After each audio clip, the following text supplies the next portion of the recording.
Ok.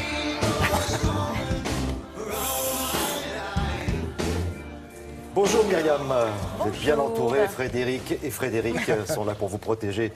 Nous partons à Londres, hier nous étions avec vous et nous avons apprécié ce petit voyage, ce grand voyage vers Sao Paulo. Aujourd'hui on est à Londres pour découvrir une exposition consacrée à Sherlock Holmes. Alors une expo qui porte un nom assez surprenant. Est-ce que vous pouvez nous expliquer l'intitulé de cette expo? Alors l'exposition s'intitule « L'homme qui n'a jamais existé et qui jamais ne mourra ». À votre avis, pourquoi on a appelé cette exposition comme ça? Il est éternel, Sherlock Holmes. Oui, il est éternel. Non, mais en fait, ce qui est très marrant, c'est que... Tout à fait. C'est que, en fait, Sherlock Holmes, il fait partie de ces personnages de la littérature dont on pense qu'ils ont réellement existé. Et c'est ça, en fait, qui est drôle. C'est pour ça que l'exposition s'intitule comme ça. Alors, moi, j'ai fait mon petit micro-trottoir à Londres, également en France, et c'est vrai que les gens se posent la question, mais au fait, Sherlock Holmes a-t-il vraiment existé? D'ailleurs, quand Conan Doyle l'a créé pour la première fois, les gens écrivaient à Sherlock Holmes pour qu'ils puissent résoudre leurs problèmes. Donc vraiment dans l'esprit des gens, et même quand Conan Doyle, parce qu'à un moment donné il voulait faire ce qu'il appelait de la vraie littérature, lorsqu'il a voulu se débarrasser de son personnage Sherlock Holmes, dans son histoire, il l'a fait mourir, mais il y a eu tellement de protestations qu'il a été obligé de le ramener à la vie. Sherlock Holmes, succès assuré.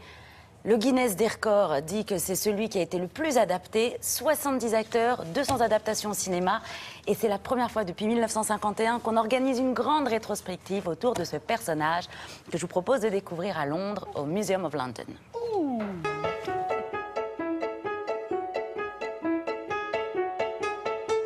Who are you? Sherlock Holmes. Mr. Holmes? À ses débuts, Conan Doyle était médecin, mais il souhaitait aussi être écrivain. Difficile de choisir entre les deux.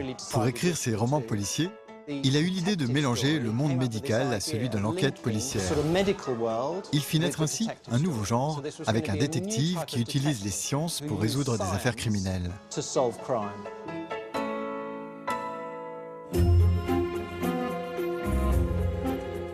Ce personnage de détective se trouve ici à Londres. À l'époque, la ville est le centre du monde. Une foule immense se promène dans les rues et les crimes sont fréquents. Sherlock Holmes avait l'habitude de dire « vous voyez, mais vous n'observez pas ». Nous, personnes ordinaires, nous regardons les choses sans en voir les détails.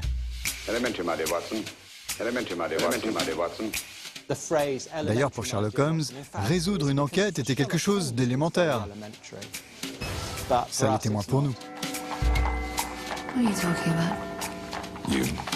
Sherlock Holmes était un homme élégant, tiré à 4 épingles, un vrai gentleman.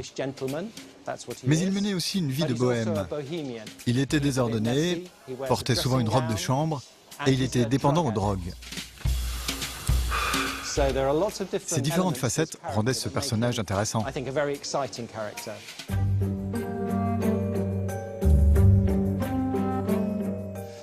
Dans l'exposition, le crime tient une place importante, avec notamment tout l'aspect scientifique qui permet de résoudre des enquêtes criminelles. Nous présentons des objets d'époque que Sherlock Holmes aurait pu utiliser pour résoudre ses enquêtes. Le Dr Watson nous ressemble plus. Il est dubitatif quant à la manière qu'a Sherlock Holmes de mener et de résoudre ses affaires.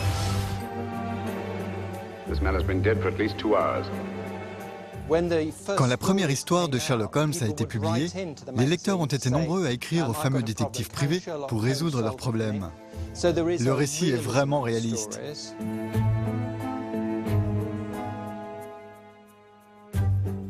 Le 221B de Baker Street est une adresse imaginaire. Pourtant, lorsqu'on a lu ces livres, l'univers du détective paraît authentique. On imagine bien le Dr Watson et Holmes patienter dans leur bureau dans l'attente d'une prochaine affaire à résoudre. Dans ses romans, Conan Doyle bascule aisément entre réalité et fiction. C'est pourquoi nous avons intitulé l'exposition « Sherlock Holmes, l'homme qui n'a jamais vécu et ne mourra jamais ».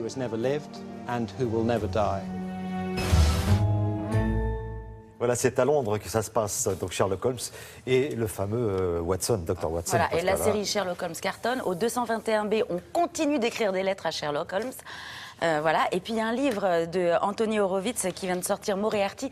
Cet écrivain, c'est le deuxième livre qu'il fait sur Sherlock Holmes, parce que les ayants droit de Conan Doyle l'ont choisi, lui, parce qu'il avait la même technique d'écriture que Conan Doyle. Donc voilà, je vous conseille ce livre, Moriarty, pour vivre les aventures de Sherlock. Merci beaucoup, Myriam. On passe à la